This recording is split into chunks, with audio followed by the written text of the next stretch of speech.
Hey everyone, so I wanted to share with you the first BJJ No Gi competition that I did. So I've been training for 3 months officially, about 4 to 6 months prior to that I was learning from a friend. And now I'm going against a guy who's practicing for 4 years. Now in terms of what you're seeing, I realized that he has more experience and he knows the takedowns that I was taught. And I thought if I want to have an edge, I do need to put something in that I know, and obviously this is Aikido, so this isn't the most interesting part for me, where I tried to apply a wrist lock from Aikido, which is called koregashi. You can see me trying to do that, catching the arm sometimes, and eventually, bam, here it is. I started doing it, and he caught it. He stopped it, but then the way I consider it, he wasn't sure what's happening here. That created some confusion, and that was a chance for me to actually go for a takedown. So here I brought him down. I was able to go into a mount, which is a great thing, but the mount wasn't good enough. I didn't flat him out. Here I'm doing a triangle, trying to choke him out, but I don't have his arm in. So there was a lousy attempt. I'm trying to do that here. Not too much effect. But obviously I could have just let it go. My coach was shouting that I should catch the arm, which I wasn't sure what that was supposed to mean. Then I let him go. I was trying to go for another mount. He caught me in the half guard. So I was trying to pull out the leg.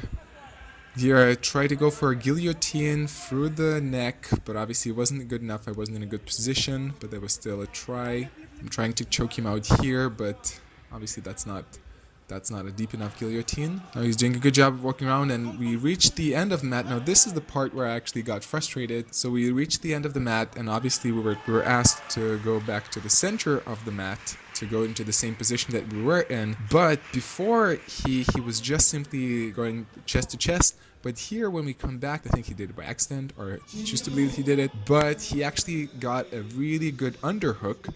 So really made the situation so much more tougher for me because the underhook wasn't there before. I thought about shouting to the coach saying, "Shit, coach, what's happening?" But I decided not to. I guess it's my first time. But I worked out through the underhook. He went to the mount. So I was fighting my fight. Trying to lose the dominant position from him. He had a good mount, so that was hard. That was hard to go from. I definitely really experienced what it means when everybody says you lose much more energy in a competition than in a regular roll. I was exhausted by the end of it.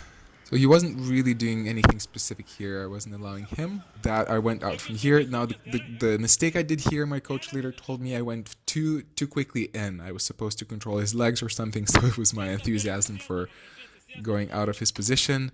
So he started catching me in something. He was starting to go for a triangle. I was obviously making sure he doesn't do that. I wasn't giving him one of my arms. Now the problem, the biggest mistake, the ending mistake I did, I started standing up. Instead of pushing myself up, I started standing up, kind of believing that that's the same feeling. I did this mistake before. My coach was shouting, "Don't do that." I heard him, but I wasn't sure. He's telling me, my coach saying, "Don't lean too much back." So the guy wasn't doing anything specific here. I guess he was trying to isolate an arm for him armbar. But I was holding my arms. I put him with some pressure with my arm. Okay, so I'm trying to go back up. Extend the arms, not pushing my arms to his thigh so he doesn't get any of my arms. He's obviously trying to go up for a triangle. Now that's my mistake. I decided to stand up to kind of push him away. But if you do jiu-jitsu, you know what that means. So I'm actually extending my arm, making it straight. He got that arm. He's getting that arm. He's going for an arm bar. Yep, that's my mistake. There is the arm. There is the arm bar. And there's the tap out. There we go. My arm still hurts. So my coach was happy. I was happy quite too. I mean, the guy is like 4 years more experienced than I'm doing. In the end, I'm happy for what I did. I'm very happy that in the beginning I was able to pull off the koregashi, the Aikido wrist throw. So that was like, oh yes, actually Aikido does work to some degree. I'm looking forward to improve it, add something else. I'm already thinking about some extra ways to make my Aikido work. Soon enough, I'll do a gi competition where it's based on the experience level, so I'm expecting to do better there. No wrist locks for me because I'm a white belt, but I'll try my other stuff. But yeah, I was fairly happy for this first time. Do let me know, what do you think? How does my BJJ look so far after these few months? How does the Aikido move look? I'll be curious to know your opinion, and I'm just happy to share the journey with you. So that's the first go. Looking forward to connect with you again, and I'll see you on the virtual mat again soon.